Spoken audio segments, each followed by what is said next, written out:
आदेश जय श्री महाकाल जय मां कामाख्या। हम गुरु कराल रुद्र ताराकौलाचार्य जी आप सभी का पुनः स्वागत करते हैं हमारे इस YouTube चैनल महातंत्र ज्ञान 2022 के अंदर।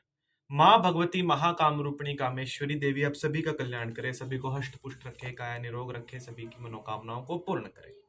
इसी आशा के साथ हम गुरु कराल रुद्र ताराकौलाचार्य जी आप सभी को तंत्र साधना के विषय में कुछ अपने विचार प्रस्तुत करते हैं।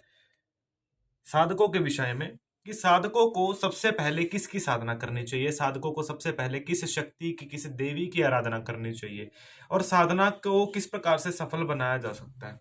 सबसे पहले हम यहाँ पे लोगों के विषय में विचार करते हैं कि लोग जिस समय किसी भी संबंधित शक्ति की आराधना शुरू कर देते हैं, वो ये नहीं देखते कि ये शक्ति हमारे लिए फायदेमंद है या नहीं है, ये शक्ति हमारे मैत्रिक संबंध में किस जो है लग्न में हमारे स्थान दे रही है, इस शक्ति की आराधना से हमें जो है फायदे कम नुकसान कितने हो रहे हैं, या ये शक्ति हमारे लिए फायदा दे भी रही है या नहीं। लोग सिर्फ साधनाओं के नाम पे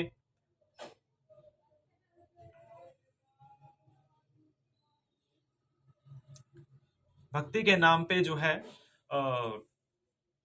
भगवती की आराधना शुरू कर देते हैं। किसी भी मतलब साधना को करने के लिए लोग ये देख लेते हैं कि वो साधना किस प्रकार से शुरू हो रही है। लोग बोलते हैं कि हमें वशीकरण की साधना करनी है, कोई आके हमें बोलता है गुरु जी हमें मारने की साधना करनी है, कोई बोलता है मोहन की साधना करनी है। ये बताइए कि इन साधनाओं को समाज के लोगों के द्वारा समय समय पे किया गया है, जिनको देख करके आप उन साधनाओं को कॉपी कर रहे हो। लेकिन आपका बेसिक स्टार्ट ना, साधना का स्टार्ट कहां से होता है? सबसे पहले आप साधना करते कहां से हो? सबसे पहले आपको साधना में किस चीज की जरूरत पड़ती है? आप क्यों करते हो साधना? ताकि आप इसके द्वारा लोगों का कल्याण कर सको, लोगों के साथ आप अपना संपर्क बना सको, समाज के लोगों को के बीच में गद्दी दरबार लगा करके आप लोगों के कष्टों को हर सको। लेकिन जब आपको खुद को ये नहीं पता है कि आपके पलड़े में क्या क्या है, उसके बाद आप किसी चीज का निरीक्षण कर सकते हैं।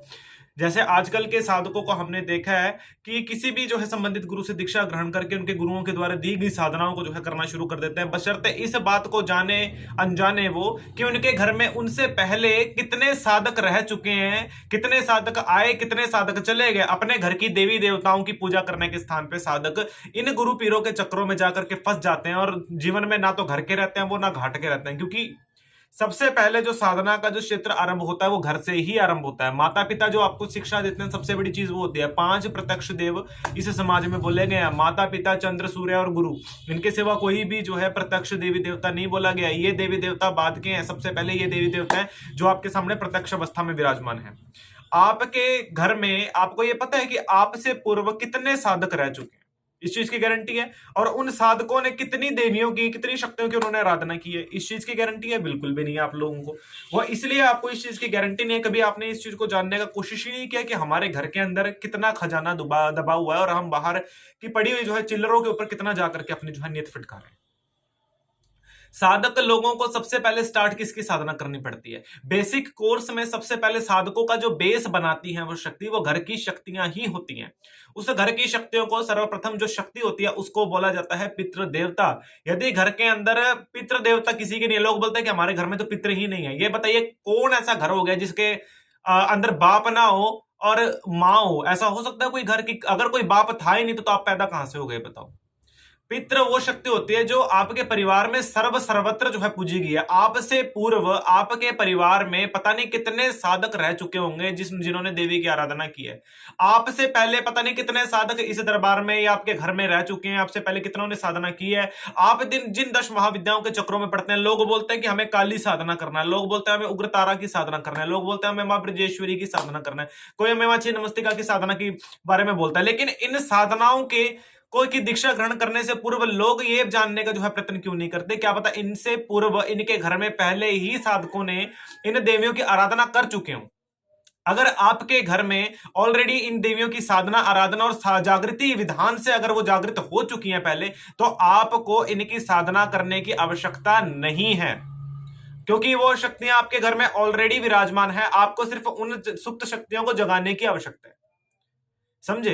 मतलब घर के अंदर वो एक डब्बे के अंदर कैद है, उनको सिर्फ आपको जो है खोलने की जरूरत है। वो शक्तियां आपके पास ऑलरेडी वैसी हैं। ये बताइए, जिस इंसान, एक ऐसा इंसान होता है जिसके पास जो है 4 पैसे होते हैं, आप उस इंसान के पास जाने की बजाय, मान लीजिए अगर आपके पिता के पास अगर 4 पैसे, तो कल को वो आपको ही मिलेंगे। आप उन पैसों का यूज ना करो, बाहर जाकर के आप भीख मांगो, तो इस चीज में आपका क्या जो है इफेक्ट आएगा? वही इफेक्ट आएगा ना कि अपने घर के कटोरों को देखता नहीं। आप लोगों के घरों में जो है सोने के कटोरे होते हैं, लेकिन फिर भी आप लोग मांगते भीख हो।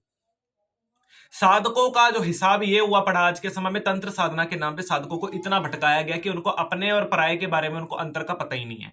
साधकों को, जिनके घरों में जो है, उनको सबसे पहले पितृ साधना ही करनी चाहिए। पितरों के द्वारा ही शक्तियों का स्थापना होता है। सबसे पहला रीजन इसका ये होता है क्योंकि जिस शक्ति की तुम आराधना कर रहे हो, चाहे काली की कर रहे हो, चाहे तारा की कर रहे हो, चाहे भुवनेश्वरी की कर रहे हो, किसी की भी कर रहे हो तुम, उनसे संपर्क आप सीधी आंखों से नहीं बना सकते। वो इसलिए तुम संपर्क नहीं बना सकते क्योंकि तुम्हारे अंदर इतनी साध्यता नहीं है। उसका जो तेज है ना, 1000 सूर्यों से भी ज्यादा जो है तेजस्मयी है वो शक्ति। और आपका इतनी औकात भी नहीं है कि आप उसके सामने के तिनके के समान हो। शक्ति के सामने जो जाता है वो जल जाता है। भगवान शंकर भी उसके चरणों में गिर गए थे। आपकी इतनी औकात नहीं कि आप उसे आंख से आंख मिला के बात कर सको। इस चीज में आपका साथ देते हैं आपके पितृ देवता। दूसरा, अगर आपके घर में आपसे पूर्व आपके दादा परदादाओं ने पता नहीं कितनी शक्तियों की आराधना की हो, वो तो घर में स्थापना करके चले गए, लेकिन आपने उनके बाद कुछ भी नहीं किया।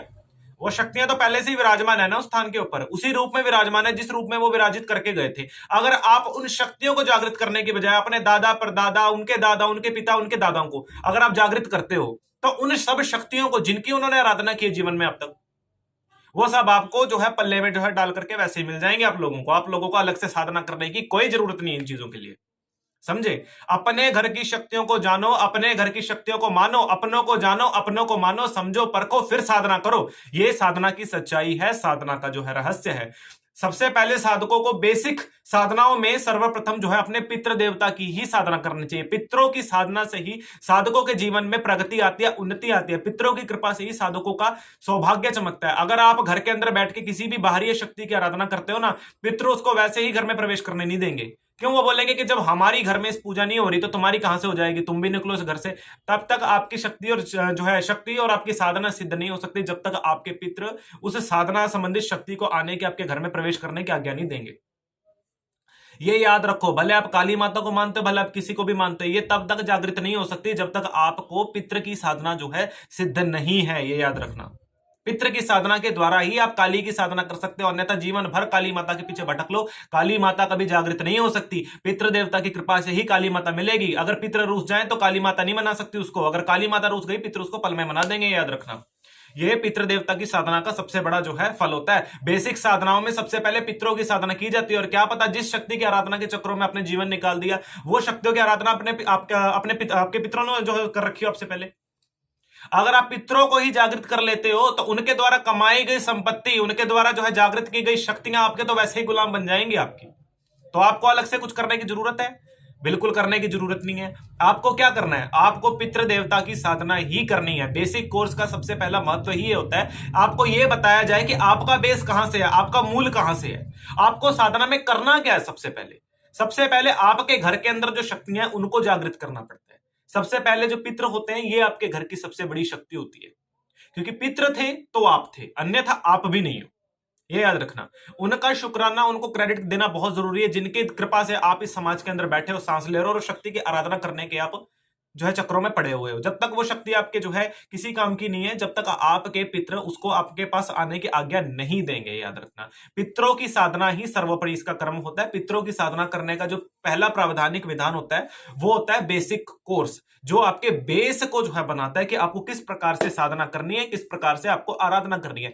बेसिक कोर्स में जो पहली शक्ति होते हैं वो होते हैं पितृ साधना, जिसको प्रत्येक इंसान को जीवन में करना चाहिए। बड़े से बड़े साधक, तांत्रिक, मांत्रिक, यांत्रिक, जितने भी बड़े शक्तिशाली तांत्रिक होते हैं, चाहे वो शमशान की आराधना करते हैं, देवी भगवती की आराधना करते हैं, वाम मार्ग से होते हैं, दक्षिण मार्ग से होते हैं, घोर मार्ग से होते हैं, किसी भी मार्ग से होते हैं, वो पितरों की साधना से ही बड़ी बड़ी शक्तियों को अपने जागृत में कर सकते हैं।